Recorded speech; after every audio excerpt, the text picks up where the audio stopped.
G'day, Brett Voyage, and welcome to this one. Thanks for hitting on that title and thumbnail. I really appreciate it. And as you can tell, this one's about, what we leave behind when you become an expat overseas, when you leave your country. Now, Perth isn't where I was born, so I'm strictly a Melburnian, I guess, a Victorian. Relax, no hate, take it easy. So, here was the last place that I worked at. I did my last 3 years of work here out of Perth in FIFO. So this is sort of the last place. Crows are a bit noisy this morning.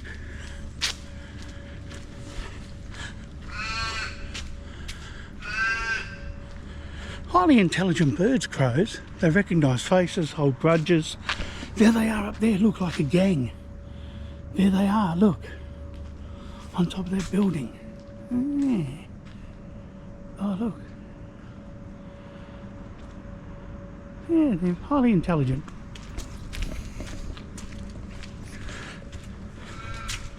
So my last 3 years in Australia were spent here. But I'll also relate stuff to how I felt when I was back in Melbourne years ago. So I guess it's a big accumulation of feelings.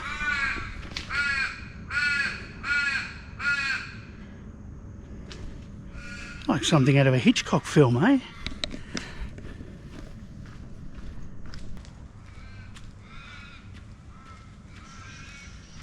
Now, don't get me wrong, I still love Australia. I'll always be Australian. Not overly keen with what's happened lately, but I'm still Australian and I still love my country. Don't like what's happening,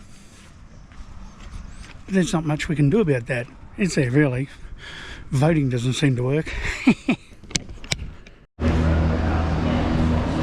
Something else I will be leaving behind, I haven't quite left yet, will be my pension. Because at 67 you get the pension here, but you've got to be in the country to get it. There's a really strong test of so many days within the country. And actually financially it won't be worth it. It just won't be worth staying in the country to collect that. I worked hard, paid taxes all my life for it and probably deserve it, but I think the Australian government needs it more. And good on them. They'll find interesting ways to spend it.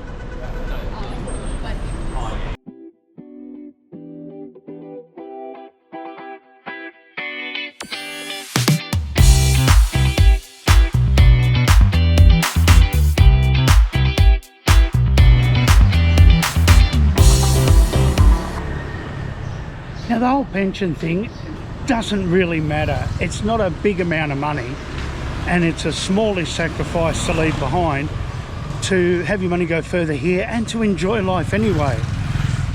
The pension alone is not going to be enough to survive there, so there's no point fixating on that and staying there. So I left that behind, which is a positive.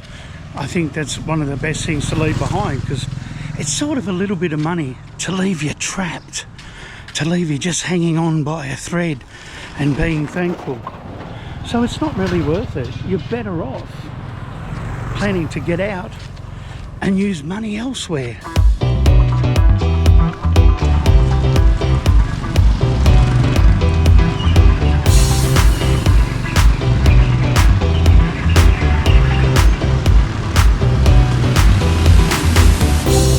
See, why would you take that tiny bit of money and stay there and then miss out on all of this?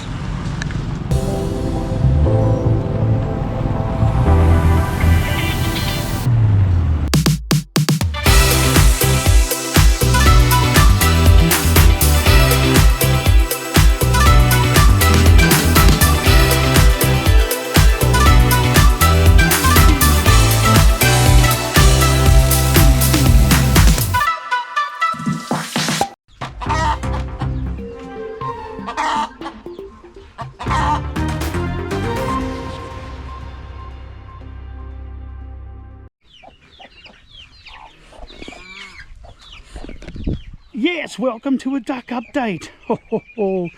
There's some good news and some bad news. Good news thing is everything's tracking along nicely, but, well, I'll show you. The sad news is it looks like just one there. I think we lost a few eggs and ducklings during the really hot weather. So there's like just one little one in there. Oh, that's really sad. I'm freaking them out a bit too. It's just one in there. Oh. But these guys are okay, except for me being around.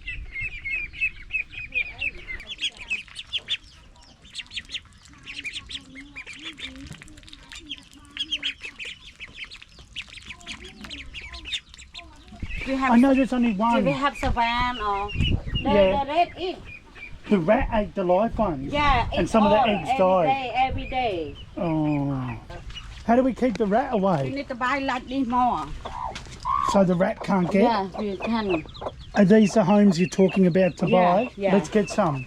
Yes. So when the next babies come along, the rat doesn't get a free meal. Huh, what an asshole. I suppose it's just nature. Oh, hello. Oh. They do egg more than honey. Are there more eggs? Honey, let's get it. Let's get the They cage. do egg again now. That's a duck egg? Oh, do egg. Is that the duck? Yeah, the duck. Oh.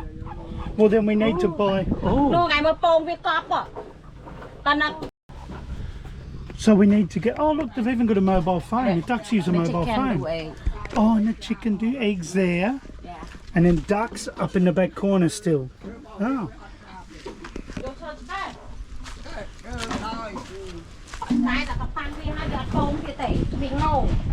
When do you want to get a cage for them? You need to Now get. we new egg again. Before 48 broken. You need to get a new cage before those eggs hatch. Yeah, yeah.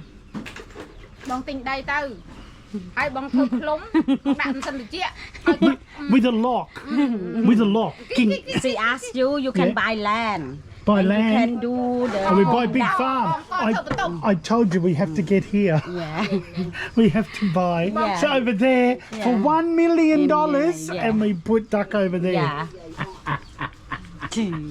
Not quite yet. But it has formulated a bit of a plan. This is where you pick up all the accessories and feed and everything for the ducks. Okay, there it is. That's the cage right there. Oh, look, it's even got the... Ooh, fancy. Fancy.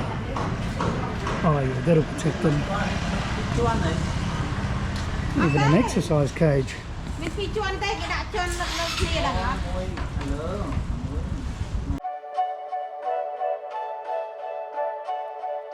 Alright, there it is, all loaded up to go back home to the ducks. Ah, good. So when those eggs are hatched, we can pop them straight into there. Nice.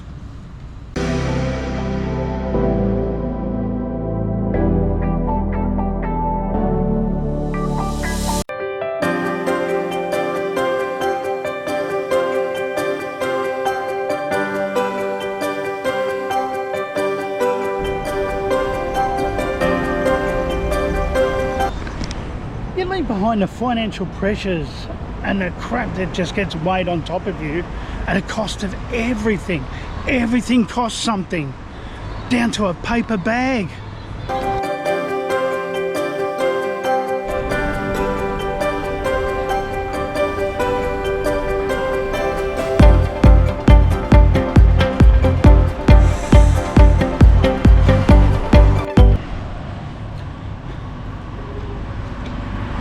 So I've actually left behind that expense.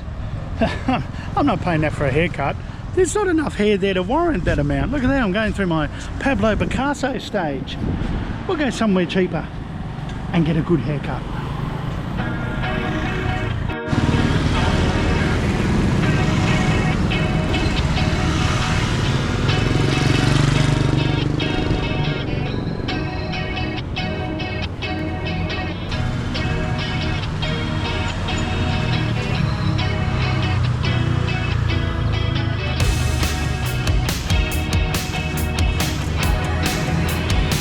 I'm here to have a haircut. Okay. Akon.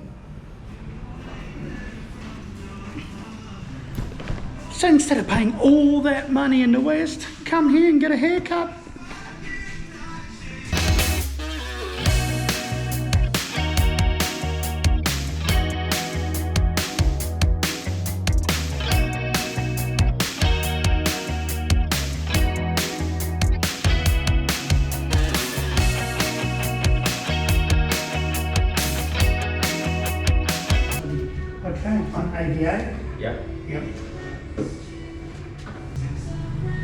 Thank you. Welcome, thank you. Thank you so much. Excellent. $7 have been received. Oh, it tells you. You have a good day, Akon. Thank you, Akon. Thank you. Thank you. I like that. That is so cool. See you next time. See you. Bye-bye. There you go, just $7 US with a bus cut. I'll show you where it is and I'll get the details too. This is unsponsored, but look at that. That's how you can live so much cheaper here, which we already know. We know it's cheaper to live here.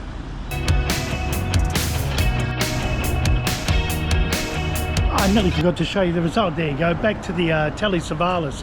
I've moved away from the Pablo Picasso towards Telly Savalas. Hey, I don't mind not having hair. Sort of makes life easier. Just have to be careful of the sunburn.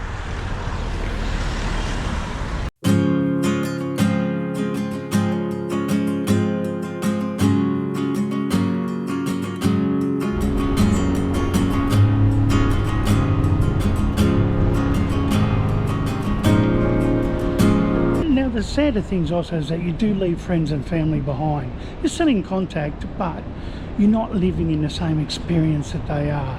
So it does change things a little bit. So one of the saddest things to leave is family and friends.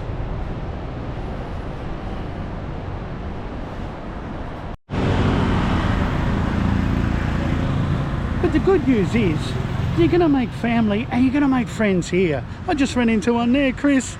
G'day, Chris. Morning, sister.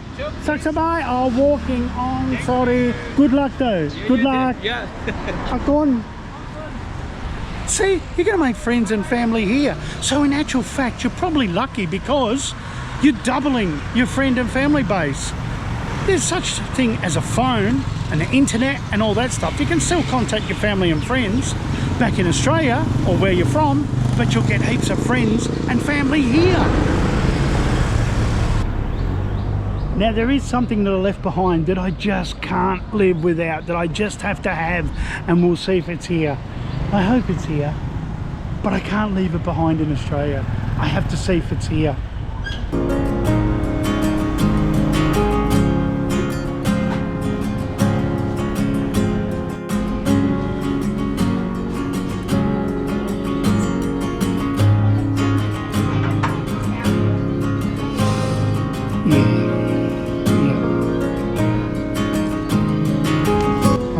Thank you.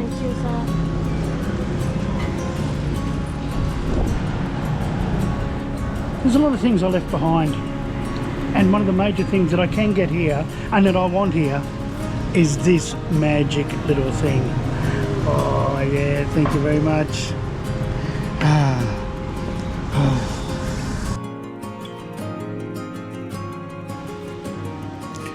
Life isn't decided by those big decisions. It's a result of all those small ones along the way. I think I'll always be walking both paths at some point. My feet are travelling through here in Cambodia. My head sometimes travels through Australia and the past. So I'm sort of walking between both. But home is definitely here in Cambodia. I actually feel more of a connection here now than I do back in Australia. Here in Cambodia is where I feel the most connection with everything, with family, with life, with what I create, everything. Hey, did you stay to the end? Thanks heaps for that. I really appreciate it. If you hit the like, subscribe, notification bell, that'd be great. Akon. I'll see you in the next one. Toodles.